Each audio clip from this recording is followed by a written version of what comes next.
ज़माने के साथ चलना, वक़्त के साथ चलना बहुत अच्छी बात है। लेकिन अपने ऊपर इस बात को इस कदर तारी कर लेना कि आपको एहसास होने लगे कि आप शायद ज़माने के साथ चल ही नहीं पा रहे। ऐसे एहसास से बेहतर है कि आप उन रिवायात के साथ चलिए, जिनमें आपकी कन्वीनियंस है और उस तरीके से पैसा कमाइए, उन ज़राए से पैसा कमाइए, जो आपके दिमाग की दही नहीं करते। अ, बहुत सारे मोटिवेटर्स आपको मिलेंगे, बहुत सारे सोशल मीडिया प्लेटफ़ॉर्म पे लोग आपको ये मिलेंगे ये कहते हुए कि आइए ऑनलाइन फलाँ प्लेटफ़ॉर्म से कमाइए, फलाँ प्लेटफ़ॉर्म से कमाइए, डॉलर्स में अर्निंग कीजिए।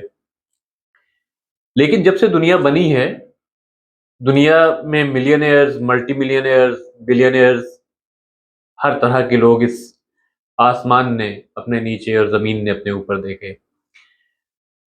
आप अगर उन ज़राए को इस्तेमाल करके ज़िंदगी में आगे बढ़ना मुश्किल समझ रहे हैं, तो बहुत सारे ऐसे ज़राए मौजूद हैं कि जिनको इस्तेमाल करके बल्कि आपकी बुनियादों पर वो ऑनलाइन काम करने वाले आपसे फ़ायदा उठाकर काम करेंगे।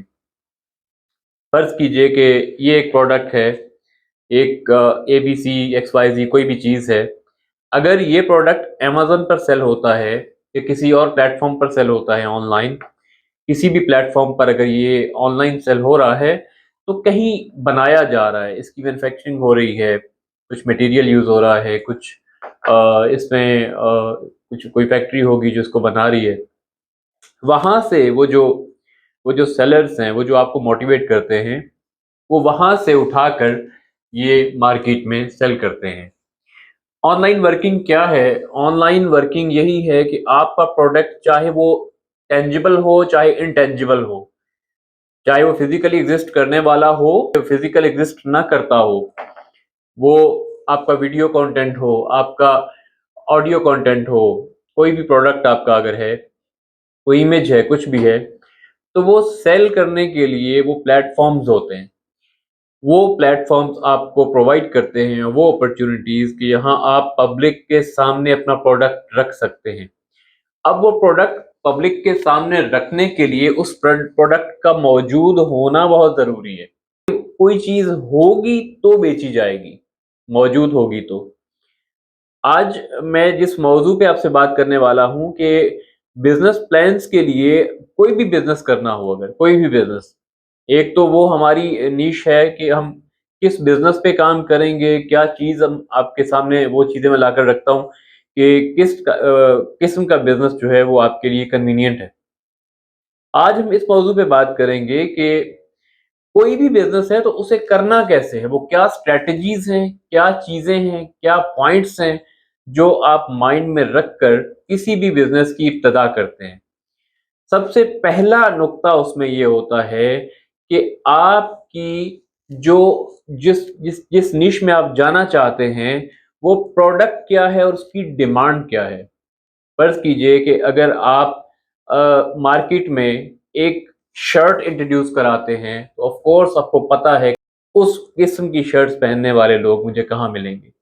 आप ये टारगेट ऑडियंस है, वो आपके ज़हन में पहले से होती है।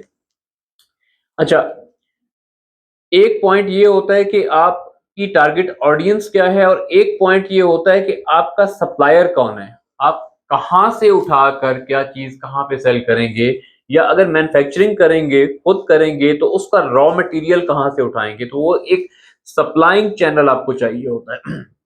अगर आप कोई प्रोडक्ट लेकर सेल करते हैं, किसी भी प्लेटफ़ॉर्म पे सेल करते हैं, ऑनलाइन, ऑफ़लाइन कहीं भी सेल करते हैं, तो वो प्रोडक्ट कहीं से आती है आपके पास। वो होती है आपके सप्लायर का जो एक पोर्टल है, आपका सप्लायर जो है, वो कौन है, कौन लोग हैं जो आपको प्रोवाइड करेंगे। वो प्रोडक्ट आपको कौन देगा जहाँ से आप लेकर आएँगे, प्रोडक्ट देगा रेडी प्रोडक्ट या उसका मटेरियल देगा, तो वो आपके पास कहाँ से आएगा। अच्छा, उसके बाद आपका आपका स्टाफ जो है, आपकी उसमें रिक्वायरमेंट्स कितनी है, आपकी मैन पावर आपको कितनी चाहिए उसके अंदर। आपकी जो प्रोडक्ट है, उसकी उसका सप्लायर कौन है, पहले आपको वो लेना कहाँ से है। Where are the products coming from, where are the products being produced from, वो आपको चाहिए, वो नुकता आपको पहले ज़हन में रखना है। सेकंड आपका ये होगा कि वो कंज़्यूम कहाँ होगी। उस प्रोडक्ट को कहाँ ले जाकर आपने आपकी जो टारगेट ऑडियंस है, टारगेट कस्टमर जो है, वो आपका कहाँ एग्ज़िस्ट करता है। आप अगर एक आईफ़ोन लेकर अफ्रीका के जंगलों में चले जाएँगे, कि जहाँ वो आईफ़ोन का मतलब भी नहीं जानते, तो दैट्स अ यूज़लेस थिंग। उनके लिए वो किसी काम की नहीं है। अगर आप रेफ्रिजरेटर लेकर कनाडा में किसी एरिया में जहाँ पे फुली वो है माइनस में टेम्परेचर है, वहाँ बेचने चले जाएँगे, तो आपके वो किसी काम का नहीं है। आप किसी ऐसी प्रोडक्ट को जहाँ आपकी टारगेटेड ऑडियंस नहीं एग्ज़िस्ट करती है, आपको पहले उसको सर्वे करना होगा, उसके ऊपर रिसर्च करनी होगी कि आपकी टारगेट ऑडियंस कहाँ एग्ज़िस्ट करती है। फिर उसके बाद आप डिसाइड करेंगे कि क्या प्रोडक्ट आपको किस ऑडियंस तक पहुँचानी है। अच्छा, उससे पहले आपको कुछ वर्किंग्स और करनी होंगी। सबसे पहले कि आपकी प्रोडक्ट क्या है, नंबर 1। नंबर 2, आपकी टारगेटेड ऑडियंस कहाँ है, कहाँ एग्ज़िस्ट करती है, किस तक प्रोडक्ट किस जगह पर पहुँचानी है। नंबर 3, किन ज़राए को इस्तेमाल करके वो प्रोडक्ट पहुँचानी है। What are the marketing strategies, what are the marketing channels you are going to use. किस टाइप की ऐसी वो ज़राए अबलाग हैं जो आप इस्तेमाल करके तो अपनी प्रोडक्ट लोगों के सामने रखेंगे। उसके बाद एक बहुत ही इम्पोर्टेंट पॉइंट आता है कि आपके कंपेटिटर्स कौन हैं?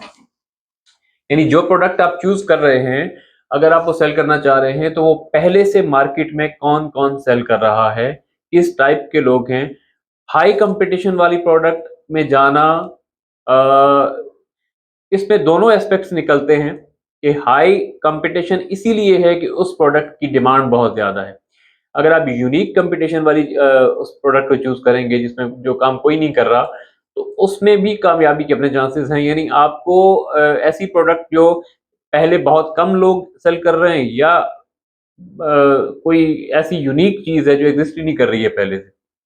आप कोई ऐसा जैसे कुछ अर्सा पहले एक टॉय था, एक प्लांट टाइप एक टॉय है जो बच्चों में बहुत आपने देखा होगा नेट पे वो मशहूर है, वो रिपीट करता है वो वॉइस रिकॉर्डिंग के साथ। तो ये एक नई आइटम थी, एक नया प्रोडक्ट था, जिसने बहुत मार्केट को कैप्चर किया। यानी जब ये आया था ऑनलाइन सेलिंग के लिए आया था तो इसने तो यानी एक तहलका मचा दिया था। बहुत सेलर थे, अभी तक ऐसा है इसकी डिमांड्स बहुत ज़्यादा है। वो यूनिक प्रोडक्ट होगी, कोई ऐसी चीज़ होगी जो पहले से एग्ज़िस्ट नहीं कर रही है, तो उसमें आपको वो अलग आपके उसके बेनिफिट्स हैं। लेकिन जो जहाँ पे हाई कॉम्पिटिशन है, जहाँ पे बहुत ज़्यादा लोग किसी चीज़ के किसी प्रोडक्ट को सेल कर रहे हैं, तो इट मीन्स कि they are earning out of it, उसमें कुछ बेनिफिट्स उन्हें मिल रहे हैं, इसीलिए कर रहे हैं। तो किसी भी बिज़नेस को एस्टेब्लिश करने से पहले ये जो 4-5 चीज़ें हैं कि आपकी सबसे पहले प्रोडक्ट क्या है? आपकी टारगेट ऑडियंस कहाँ और किस जगह और किस एरिया में किस माइंडसेट की है, क्या पसंद और क्या नापसंद करने वाली है, उनके लिए किन सर्कमस्टेंसेस में किस किस्म का प्रोडक्ट उनको चाहिए। जैसे मैंने वो एग्ज़ाम्पल दी कि आप कहीं कनाडा में जाकर उसको रेफ्रिजरेटर को सेल करें तो वो किसी काम का नहीं होगा, because they are already in search of heaters, तो आपका वो प्रोडक्ट वहाँ नहीं जाएगा। तो इस एतबार से टारगेट ऑडियंस आपकी क्या है, टारगेट मार्केट क्या है। नंबर 3 कि आपको जो मार्केटिंग स्ट्रैटेजीज़ यूज़ करनी है, मार्केटिंग के लिए आपको जो एडवर्टाइज़िंग चैनल्स यूज़ करने हैं, वो क्या हैं? किस एतबार से आपकी प्रोडक्ट जो है वो आजकल तो सबसे बेहतर जो तरीका है इसका, सबसे अच्छा जो है वो है इंटरनेट के थ्रू आप उसको गूगल एड्स के थ्रू उसको इंस्टाग्राम, फेसबुक ये तमाम चीज़ें यूज़ करते हुए यूट्यूब के ज़रिए। यूट्यूब एक बहुत बड़ा प्लेटफ़ॉर्म है। यूट्यूब के ज़रिए से आप जो मार्केटिंग करते हैं, दुनिया के किसी कोने में भी कोई बैठा है, तो वो ऐसा पॉसिबल नहीं है कि वो यूट्यूब से फ़ैमिलियर नहीं होगा या उसके पास यूट्यूब उसके यूज़ में नहीं होगा। तो इसके थ्रू आप कर सकते हैं। बाकी जो चैनल्स हैं, उनको यूज़ कर सकते हैं। अच्छा, उसके बाद आपके कम्पेटिटर्स कौन हैं? कम्पेटिटर्स कौन हैं? सप्लायर्स कौन हैं? कस्टमर्स कौन हैं? और टारगेट मार्केट क्या है? ये 4-5 जो ऐसी चीज़ें हैं जो किसी भी बिज़नेस को एस्टेब्लिश करने से पहले आपके माइंड में होंगी, तो आप सही डिसीज़न ले पाएँगे कि मुझे किस तरफ जाना चाहिए। 5वीं और मोस्ट इम्पोर्टेंट चीज़ ये है कि आपका इंटरेस्ट कहाँ है? आपके लिए कन्वीनियंस किसमें है? दूसरे को देखकर उसके ट्रैक पर नहीं चलना।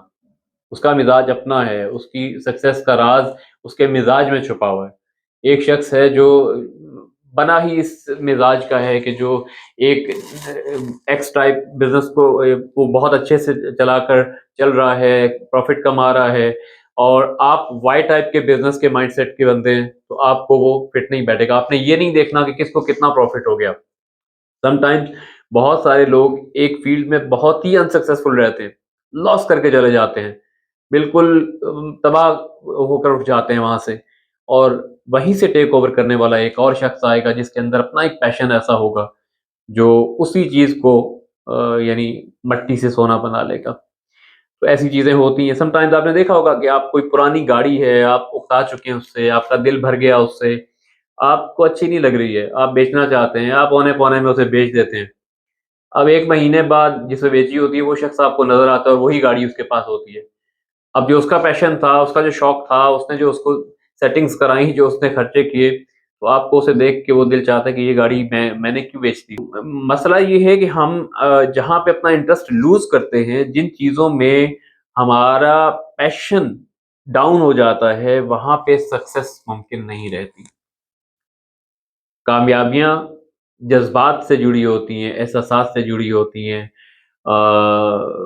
कामयाबी आपका पैशन ही जब आपका प्रोफ़ेशन बन जाता है, तो उस वक़्त आप बहुत आगे जाते हैं। किसी ऐसे प्रोफ़ेशन में आपको झोंक दिया जाए जो आपको पसंद नहीं है, और वो कितना ही अच्छा हो, कितनी ही सक्सेसफुल लाइफ़ उस प्रोफ़ेशन के अंदर हो, लेकिन अगर आपको आपके मिज़ाज में वो चीज़ फिट नहीं बैठ रही है, तो आप कभी सक्सेसफुल नहीं हो सकते। इसलिए अपने किसी पैशन को ढूँढिए सबसे पहले, उसको अपना प्रोफ़ेशन बनाइए।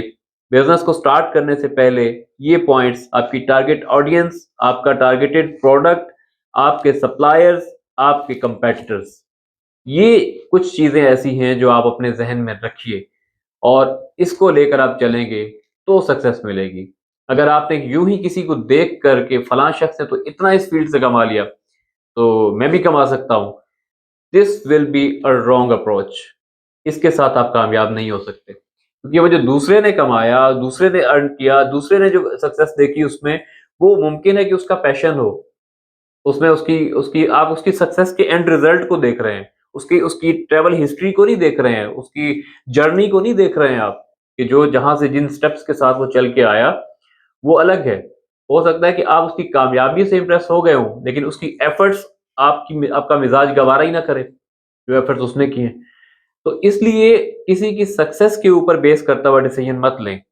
उसके बैक एंड पे जो एफर्ट्स हैं, वो देखें और अपने मिज़ाज के अकॉर्डिंग डिसीजन लें। इंशाअल्लाह आप कामयाब होंगे।